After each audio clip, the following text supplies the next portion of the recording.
Right, good afternoon, everybody. My name is Claire Fennelow. I'm the Executive Director at EVCOM. Welcome to this EVCOM's Q&A with Michael Hirst. Very glad you could all join us. I believe we should be having upwards of 50 people on this Zoom call, so thank you again for joining us. First off, before we begin, I just wanted to explain how we were going to manage this process. We'll have everyone on mute to begin with. We'll start the conversation going. I'll do an introduction or two. We'll start the conversation going, and then I would suggest that if you have any questions to ask, could you put them in the comment box, preferably with your name, if you've included your name in your profile. I will then call upon you at a specific moment to ask your question. You need to then remember to unmute yourself to ask the question, because at the outset we've muted you all to stop background noise. So if you have a question, if you could put it in the comment box, unmute yourself when you're called upon. We'll call you by name. You can ask your question of Michael or Hayley, and then remute yourself once you've had your question answered. That just keeps all the noise and buzz to a minimum. So I think we'll just see how it goes. So just to get us started, I'd like to introduce Hayley Greaves, who is the Operations Director at Ashfield Healthcare Meeting and Events. And she will tell you a little bit about herself, and then she will introduce Michael Hirst, and we'll take it from there. Thank you. Hayley. Hi, hello everybody, good afternoon. So as Claire said, I'm Operations Director for Ashfield Meetings and Events, a full service events agency. We specialise in the healthcare industry and also have a sister brand, Spark Thinking, which focuses on providing live event experiences for businesses outside of the healthcare sector. I'm also a member of the EVCOM board, working alongside Claire. I'm really excited to be here with Michael and Claire today. We're fortunate enough to be joined by Michael Hirst, who is chairman of the Business Visits and Events Partnerships, amongst lots of other things. So Michael, would you be able to give us a bit of information about yourself and also about the BVEP, if you can? Right, well, I'm chairman of the BVEP, Business Visits and Events Partnership. I have been since 1999, that's 21 years, so I'm coming of age just about now. The partnership was formed in 1999 to actually do something that wasn't being done in those days, which was recognising business tourism. And at the time, the government was rewriting its strategy. The president of the Meetings Industry Association was helping the government. He suggested that they write the strategy to include business tourism and events, and one of the major recommendations was there should be a group to represent the sector. So the Business Tourism Partnership, as its name was then, came into being. All of this under the auspices of Visit Britain, with a clear brief to promote, encourage and grow the sector. And we've been going for 21 years. We've always had a membership of about 20 trade associations, trade and professional associations. There are, believe it or not, over 40 organizations that represent different discrete sectors of the business events and leisure events sectors. So there's a lot of voices out there, and what we try and do is get consensus, bring them together under one umbrella, and rather like the CBI or the Retail Consortium, try to speak strongly with one voice. And I think this pandemic has given us a once-in-a-lifetime opportunity to make our voice heard even greater. And then the Events Industry Board was created in 2015 as part of a government's specific strategy towards business events. This is actually the conduit by which the industry talks to government ministers on an advisory basis. And its remit is specifically to grow the events sector by internationalizing it. In other words, adding more international events to the UK agenda, bringing in more visitors and attendees and exhibitors to trade fairs, to grow the existing events we have, to create new ones that talk to the government's industrial strategy, and to retain those that we might be in danger of losing. So a very different remit from the BVEP, but the two work in harness, and some of the membership is the same, and we have additional people on the event industry board, and they're both functioning like crazy at the present time to represent the needs and the interests of the sector. Thanks, Michael. I imagine that keeps you extremely busy. So from an Ashfield perspective, we sit in the meetings and events sector, as I'm sure you're all aware. Around 90% of what we do is international. When the COVID-19 situation first started, we first started hearing noise around January time, but it was relatively quiet noise with little impact to our business at first.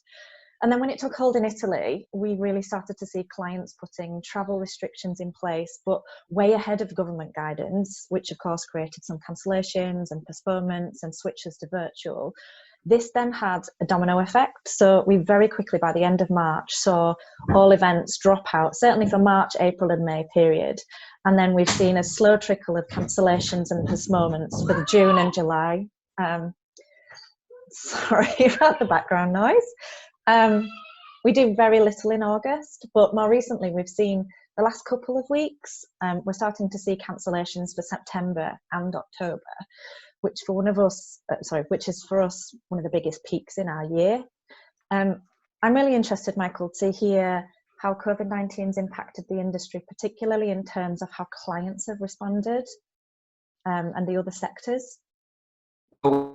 We've got two pieces of research. I mean, the industry is locked down at the moment and impacted quite severely. Nothing's happening at all. And the problem is, as we all know, that businesses who have to plan ahead have to incur costs with no income coming in. So that's a real big issue. And we're very conscious of the fact that support from government needs to be stepped up to take account of that circumstance.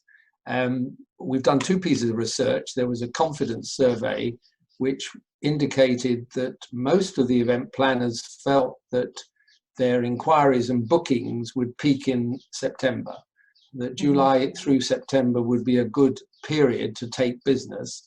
But of course that business doesn't happen immediately, and therefore the third quarter and more importantly the fourth quarter might be the times when business would start to re-emerge.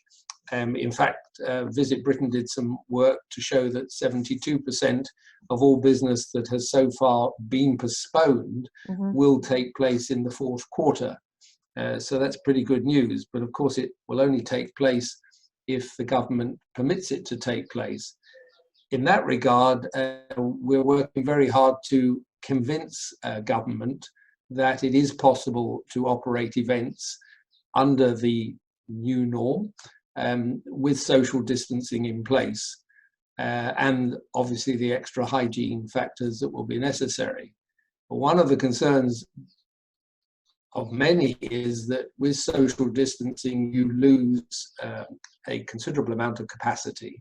In fact, many people think it could be upwards of 40% of capacity. I mean, actually, it's gratifying to learn that over 82% of the businesses that we've surveyed through a Meetings Industry Association survey feel that they can actually operate with social distancing in place. But as I said, it will curtail capacity by about 40%. But really worrying is that over 50% feel that quite a lot of that business will become unviable. It won't be profitable. So we can do it, but we won't make any money at it.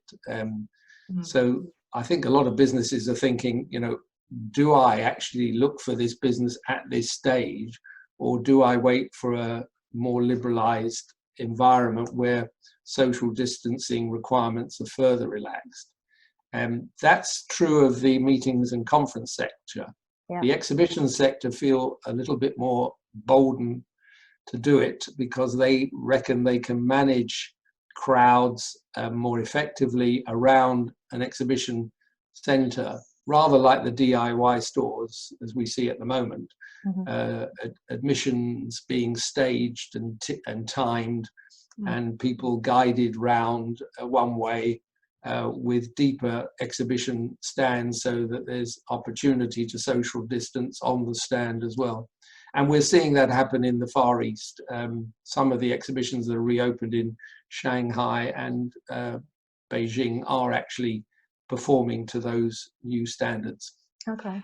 And does this not feed into the movement to try and change the way events are described, so they're not called mass gatherings? Because that implies sort of an uncontrolled group of people that there is no way of. I mean, this is, you know, we started this whole exercise with the World Health Organization throwing at us this terminology, mass gatherings. It's what they actually call any congregation of people. And there were some really unhelpful instructions to the world's countries at the beginning. So we are fighting hard, and I think we're winning, to say there is a big difference between a mass gathering where you just don't know how many you're going to get and who they are.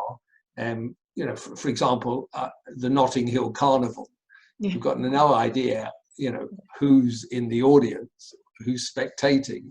If you were putting on something in a park, the same thing would apply, as against an organized event where, first of all, you know everybody who's coming. They're all pre-registered.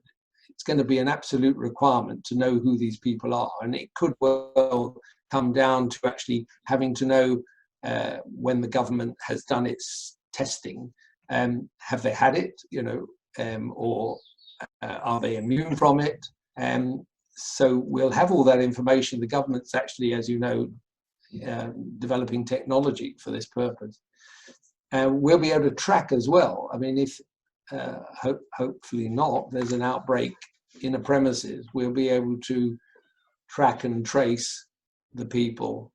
And at some stage, there could well be a test which could be given on the premises. So that it's going to be true of restaurants as well. I don't think you'll see people walking into restaurants in the future. They will have to pre-book and may well have to go through the same thing. And the one thing that we do know of event organizers and exhibition companies is that data management is one of the strong points. It's one of the key issues. Knowing who your customers are, knowing what they're doing, what they want to buy, who they want to see. It's the whole crux of running an event. And consequently, that data is going to be very useful in the new norm. And also, as you said, managing people's flows around the event. So the whole thing is organized as an event rather than a mass gathering. And we're convincing government that when they look at this, because we can organize and control and risk assess, we should be higher up in the queue than we would otherwise be. Yeah. So I suppose this is one really for your crystal ball, Michael. A proportion of our clients are switching out live events to virtual or hybrid. Sadly, we've already seen casualties in terms of companies closing down. What do you think the whole landscape looks like for the future in terms of our industry? Well, you know, how long is the future? How long is a piece of string? 2 months, 6 months, 1 year. The future will be a vaccine and back to a level of normality that we used to have. That could be summer 2021, couldn't it? With obviously some inbuilt changes because people have behaved in different ways and experienced different experiences. So, yeah, I mean, some of the things that have happened, and don't forget, this is only 7 weeks. So it's not a lifetime. Oh, really? As somebody said, you know, sometimes we have a 2 or 3 week break at Christmas. You know, why has the country gone into total convulsions when this is only double Christmas. Doesn't feel like Christmas. If you go to Europe, France is on holiday the whole of August. So there's 4 or 5 weeks out at that particular time. But that said, I mean, this has really, I think, awakened certain things in people's imaginations or lifestyles or behaviours. And we've been saying in the industry for some time that hybrids would become something that you could actually make a lot more money out of than just a single live event. And I would have thought, coming out of this, if the government sets a number of people in the first phase who can gather together, and say that was 50, or in the case, for example, in New Zealand, it's 500, then you can really make an event out of 50 people in a room, but beaming that everywhere else for people to access it.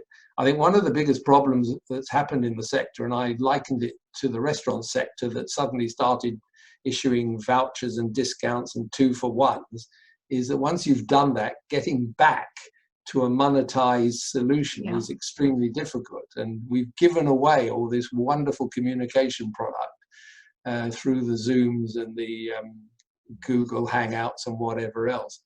When you start talking about paying for it is another matter. That said, if there's a live session going on, a live session in a proper event context is so much more, I think, positive in terms of people wanting to see it and access it, especially if they can't do it any other way. And therefore, I think it will be possible, as it was possible, to monetize quite a lot of that. Similarly, large corporations, and we saw that in the early days with Cisco Live, prefer the format. It's great for them. They can access so many of their interested parties to promote what they're doing. It's a bit of a double whammy there, because some people, you have to invest in the technology and the platforms and the expertise up front to make your product worthy, and at the same time, there's the lag of when you can start monetizing it, because you've got to pull people in, and there's that period in the middle where you're putting out money to invest, but you're not getting in money because people haven't quite bought into it yet. So that's another squeeze. One of the things we're doing in the Event Industry Board is looking at a package for recovery. That's not ending lockdown, that's more longer term, in terms of marketing, in terms of subvention, incentives to people to go to events, and also the whole question of tax reliefs and tax incentives as well. We've always campaigned on reducing VAT or on reducing APD. And one of the suggestions that came up actually from one of your members at the last Senior Industry Leaders panel was looking at some form of tax relief on R&D development of technical formats. Michael, sorry, we have a question, if I could put to you, if I could invite Karen Patton to unmute and put your question to Michael and Hayley. Hi, good afternoon. Can everybody hear me? Yes, we can. Thank you for the opportunity. I am keen to understand how confident you believe that customers and indeed venues would be to welcome back events on any scale prior to there being a vaccine. Good point. Well, I think from the point of view of venues, open arms. They're keen to get going. And we've just had a protocol delivered by UFI, which is the International Association for Trade Fairs and Exhibitions, which sets out how it would deal with it. Don't forget, the government here is going to issue guidelines to our business to tell us how they're going to expect us to run the business. And we've already seen, well, you have and I have, 7 guidelines which have been given to the businesses that are most likely to start up running from next week onwards. some of those are already running, but they haven't had the guidelines. These are the business department's guidelines, which you saw publicised over the weekend in the broadcast media. And those protocols are very much about risk assessment, very much about implementation. They do specify social distancing and how it should work, and especially cleanliness, etc. And we think we can operate with that in place. As I said, both the MIA and UFI, the exhibition people, think it will work. Customers, it's another matter. I think here we have been telling government that they've got to reverse their messaging. This stay-at-home messaging has got to change, and they've got to give confidence that what is being done in accordance with the guidelines. We will have to follow suit too, and demonstrate that we are acting responsibly. Yes, I think it will take some time for the consumer to become more comfortable. That said, I think there's a lot of people out there who are of the view that there's a lot of risk in living anyway. Getting in a car is very risky, as it was getting on an aeroplane. And so there will come a time when the hospitalizations and the infection rates are lower, that people will actually start to absorb it into their everyday life of taking risk. And it's going to be slow, and it's going to be staggered. And I think the government is absolutely right that we don't want to risk a second wave, because that will completely demolish people's feeling of comfort about the whole thing. Yeah, I mean, you could argue, of course, that maybe being at the back of the queue, and I don't think we are at the back, I think we're slightly higher up, but maybe being down the way is going to be helpful, because people are going to get used to a lot of other things and get more confident before they have to venture into our space. Yeah. The long-term psychological impact is going to be fascinating, you know, when we can look back and see how the impact on people and the way they live will be a really interesting case study. Anyway, Hayley. Yeah, I think so. I mean, I echo that. I think we're already seeing our preferred suppliers, so the big venues, the big hotel groups, are putting process in place and sharing that with us in terms of protocol for back to work. Certainly from an industry perspective, I'm sure, Karen, you feel the same. We're eager to get back to it. Definitely. There's a huge amount we need to do, though, to prepare for this new normal, whatever that may be. We've already put in place a team to develop an action plan, looking at every angle, right through HR elements, like people not feeling confident to go back out on site and run an event, or through to the actual logistics of making it happen with the guidelines that have been put in place, and all of that sort of stuff.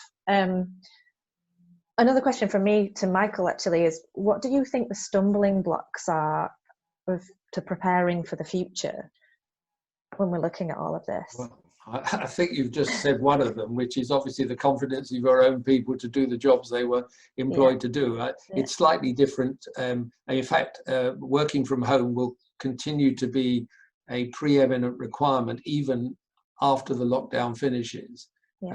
Even companies that have large offices are being told either do shift working, or if people need to work at home, then they should continue to work at home, because one of the problems we have, because we flourish on people contact, on socializing, on networking, is that with the government still saying that if you can do what you need to do from home, then do it from home.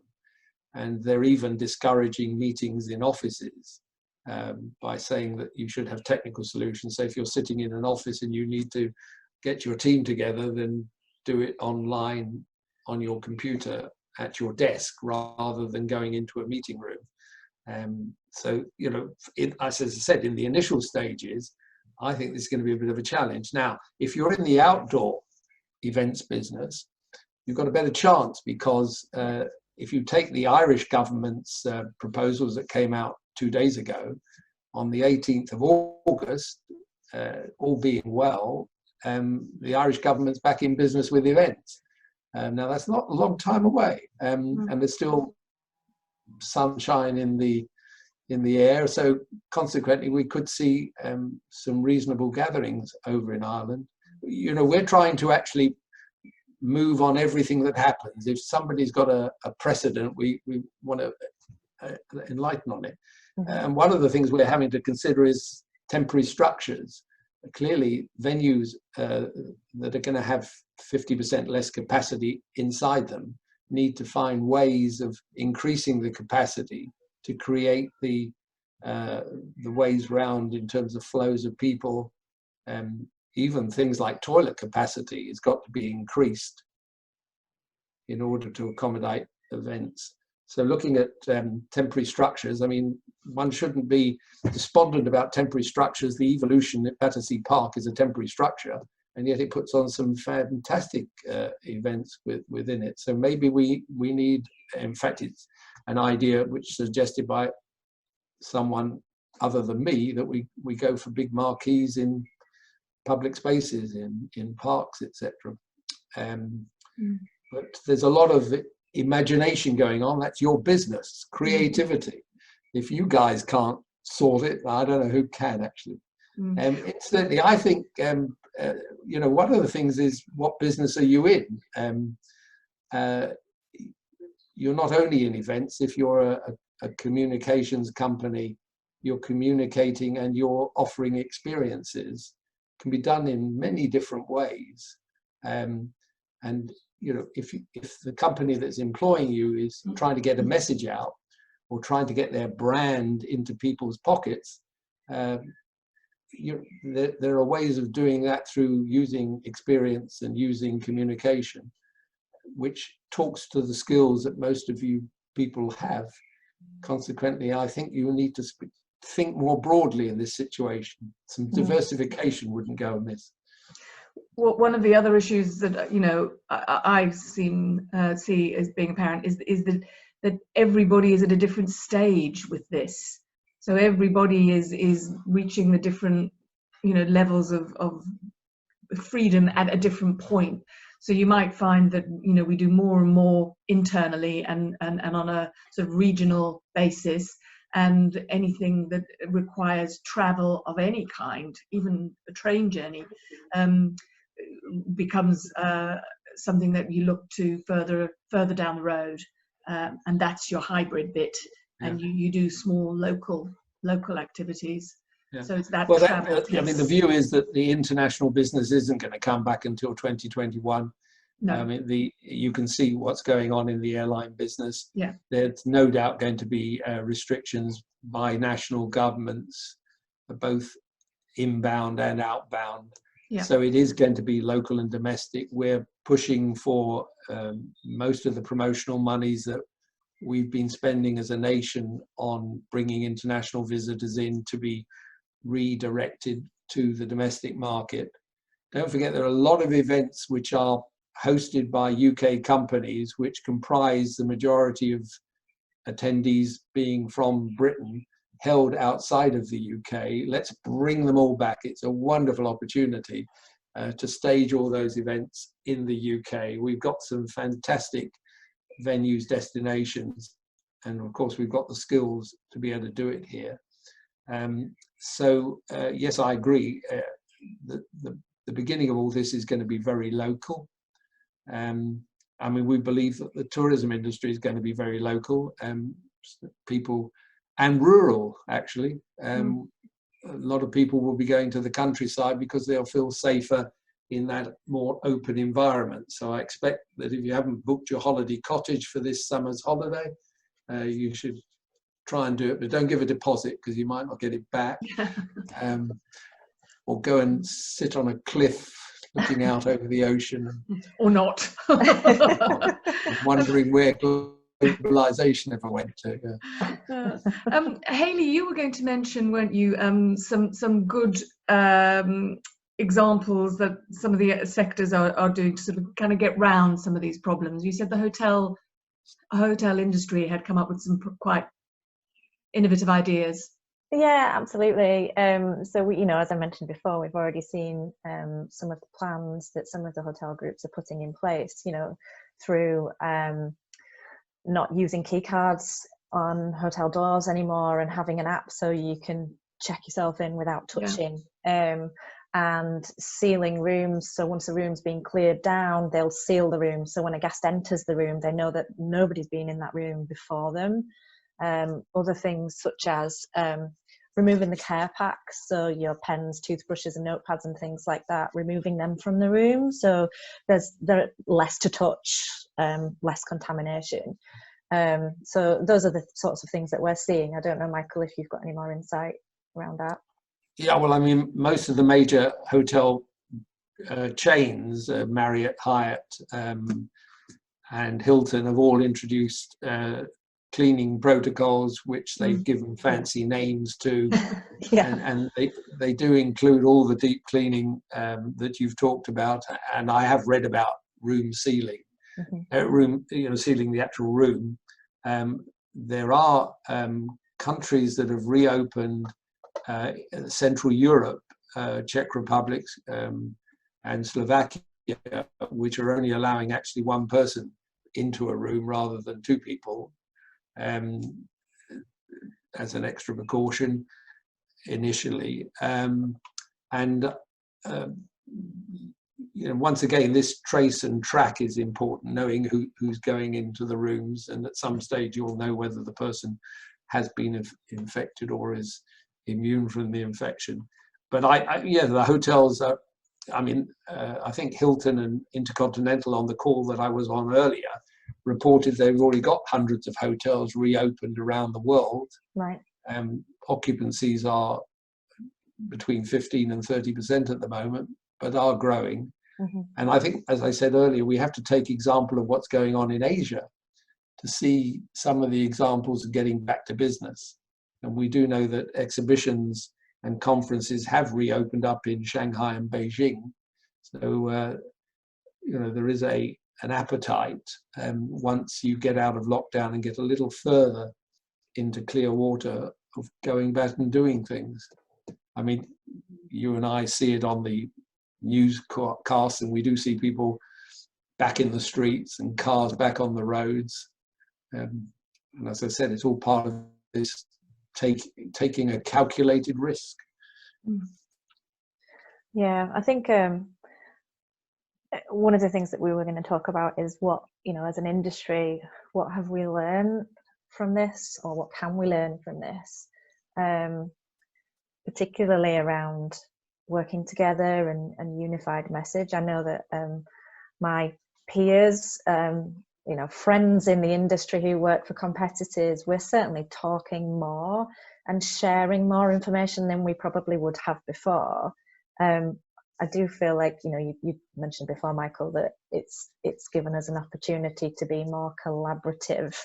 Do you think that there will be an industry change in terms of that?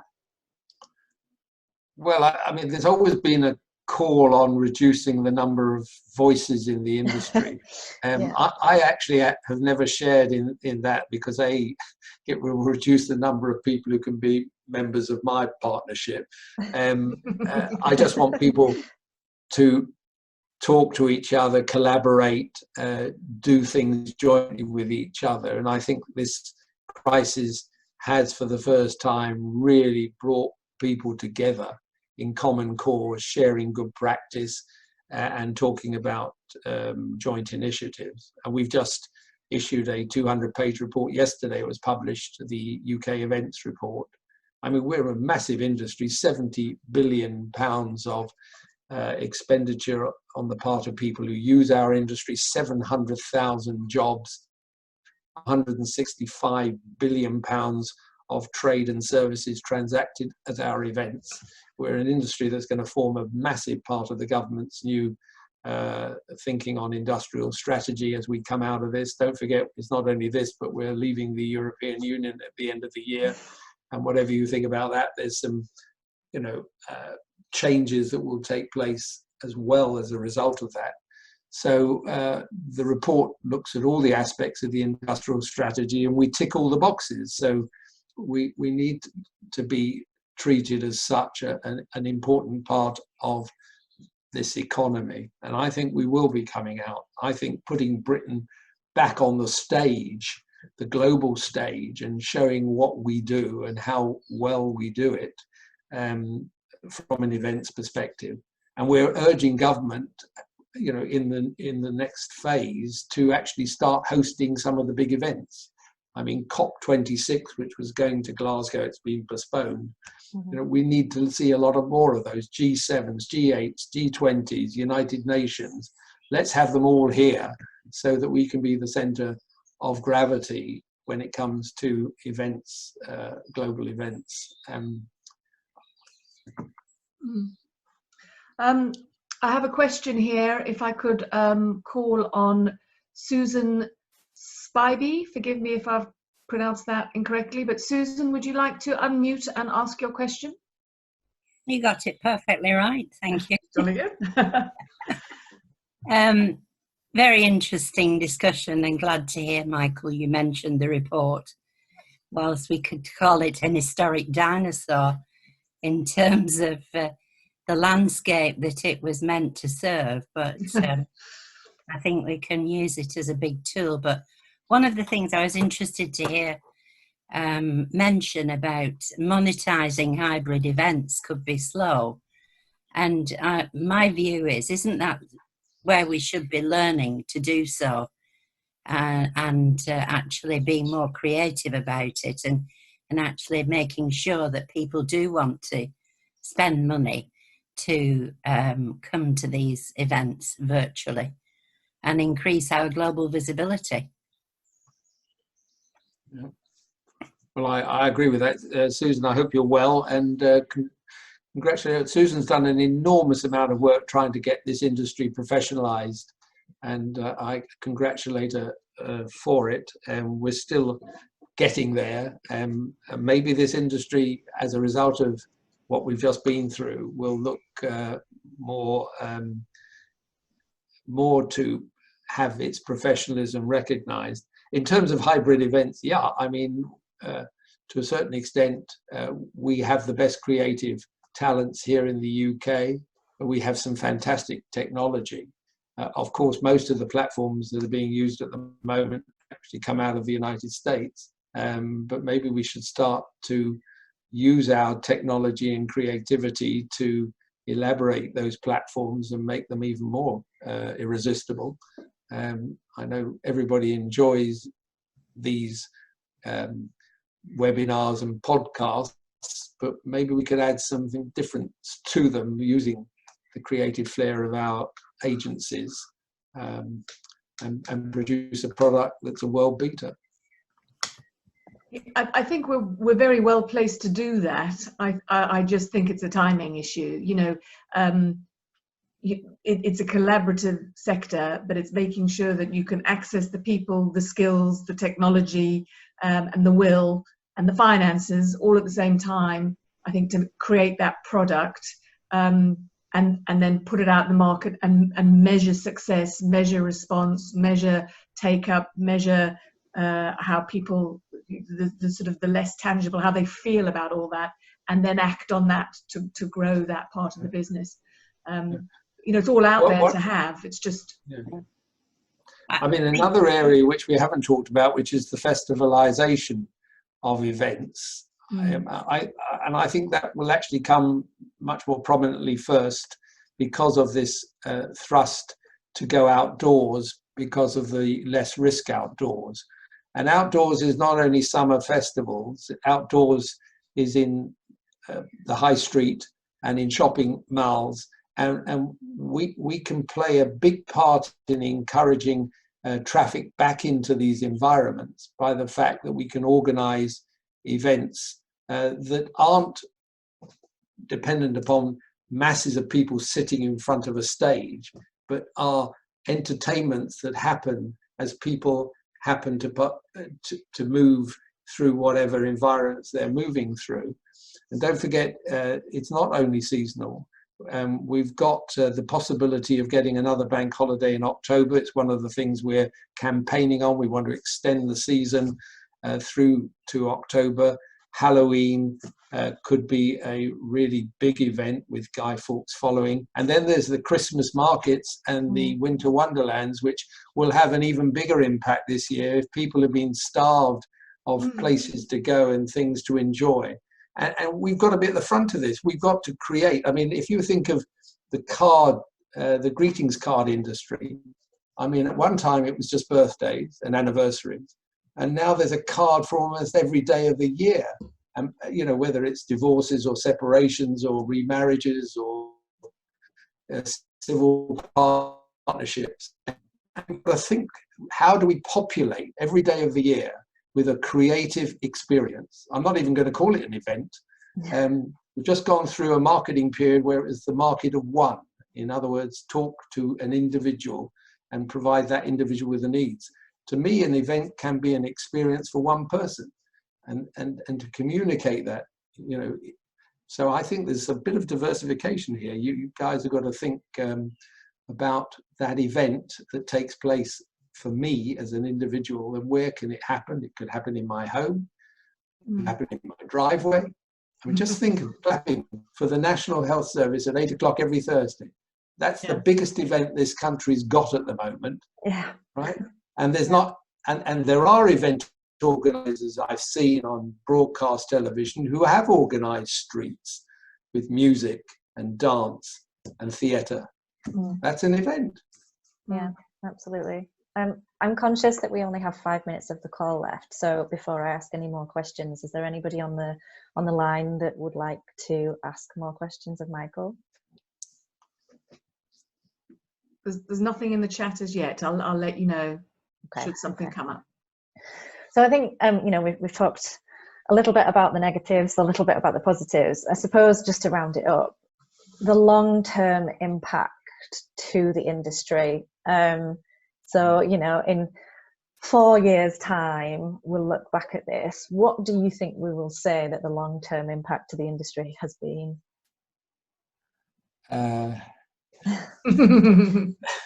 you on the spot now. Well, you know, I think in 4 years, let's assume there has been a vaccine in between. So I think we will have gone through a really torrid time. And unfortunately, a lot of businesses will have dropped out. They will have ceased to exist. But as soon as people feel freer to move and meet, this business will grow again. You know, it's one of those businesses where startups are so not, I wouldn't say any startup is easy, but people will come into the picture because they know there's business to be done. And as we know, our business is made up of lots of SMEs who need all the support in the world. I'm busy speaking to a lot on the phone, listening to some of the most horrendous stories that they now find themselves in. But I think, you know, we talk about U-shapes, V-shapes, Nike shapes of recovery. I think the industry is going to go through a bit of a U-shape, but it will come out stronger. I think there's, especially with EVCOM, you know, that creativity has got to play well with all of you. Put your thinking caps on, because that's what you do for your customers all the time. Don't think vertically, think horizontally. Use that creative flair to diversify in communication properly, in creativity, in experiential. It doesn't have to happen in one room. And so I think it could be a much more exciting, fulfilling future. I agree. I think, as you said, unfortunately, there will be people and businesses that drop out along the way. But I do believe totally new ideas and new businesses that we hadn't even thought of will replace them, because that is the way. You know, it'll be young people coming through who think, you know, why don't we do this? Because it'll seem commonplace to them or natural to them, and they will just make it happen and drive it forward. And I think in a way that's the exciting bit, and the scary bit is for people who, you know, maybe we've done more classic, what we would talk of as straightforward events, you know, for us, and that's the bigger, steeper, scarier learning curve. But for other people, it's a playground. You know, you can reinvent stuff and just do what you like. And you can try these things on a small scale and then scale them up and see how they work. But yeah, got to get through the next year. Well, we're right behind you. You know, we're pushing for as early an opening as possible, even if it's small scale and even if it's outdoors. You know, we're trying desperately to make sure that third quarter does have some level of activity within it. Yeah, I think the next EV conference will be a picnic. That's what we're going to do. Bring your blanket. We'll sit in the park. What about I mean, the biggest picnic in the world? Somebody should organise that. Social distancing ain't going to be a problem for that. Yeah. Hopefully, getting people in and getting them out. If you've got a nice wide open park space, you can manage that. But those are the exciting things. I mean, that's the imagination, you know. And we just need the British weather to play ball, though. You'll find wonderful catering. Well, I don't know. People love sitting watching the last night in the proms, wearing their raincoat capes and their umbrellas. It's all part of the fun, isn't it? You know, we've all been stuck at home, so who the hell cares what the weather's like as long as we're out there, you know, socializing in a way. And you know, I'm sure that bandstands in a park will be, you know, you will be able to put some form of production on. And if you can't do it outside, then using a Zoom type format to do it on a big screen in a park would still work. The fact is that people are out there enjoying an experience. There's no doubt you can do it. Yeah, absolutely. And you can have all those people with their little trays around their neck serving good, lovely snacks and taking money. Take it to them. That's what you've got to do in the future. Absolutely. Yeah. Okay, Hayley, I think we're out of time. Yeah. So if I could take this opportunity to thank you enormously, Michael, for taking part. I know you're busy. You are like the Scarlet Pimpernel. You are here, there and everywhere at the moment. Right. So thank you very much for giving up the time. I really appreciate it. And Hayley, thank you so much. And I do wish everybody at EVCOM well. You know, you're doing a great job. Keep at it and don't get too despondent. Thank you very much. Okay. There's a silver lining out there somewhere. Good. We shall look for it and then polish it carefully. Thank you, everybody, for joining us, and we hope to see you again some other time. Thanks. Bye for now. Thank you. Bye. Bye.